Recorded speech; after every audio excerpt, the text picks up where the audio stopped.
उबलते पानी में चिकन, नमक और गरम मसाला डालें और कमाल देखें। ना ही ये चिकन कढ़ाई है और ना ही चिकन का सालन, लेकिन जो भी बनेगा ना आपके घर वाले मज़े ले लेकर खाएँगे। 5 ग्लास पानी डाल देंगे इसमें चिकन, नमक, गरम मसाला डालकर चिकन को उबाल लेंगे 15 मिनट के लिए। अब चिकन को निकाल कर दूसरे बाउल में डाल देंगे, यखनी को आगे जाकर इस्तेमाल करेंगे।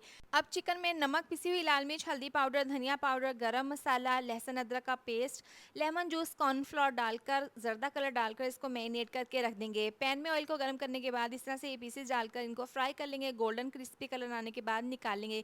कढ़ाई में 1 कप ऑयल डाल देंगे, साथ ही इसमें साबुत ज़ीरा, साबुत काली मिर्चें, प्याज डाल देंगे, लहसुन अदरक का पेस्ट डाल देंगे। हल्का सा मिक्स करने के बाद इसमें 1 कप दही डाल देंगे, टमाटर डाल देंगे और चिकन पाउडर डाल देंगे 2 चम्मच। इसमें नमक डाल देंगे और साथ ही इसमें पिसी हुई काली मिर्च, ज़ीरा पाउडर और इसमें हम डाल देंगे धनिया पाउडर, साबुत हरी मिर्चें डाल देंगे। हल्का सा इसको मिक्स कर लेंगे। मसाले को अच्छे से भूनने के बाद इसमें यखनी डाल देंगे।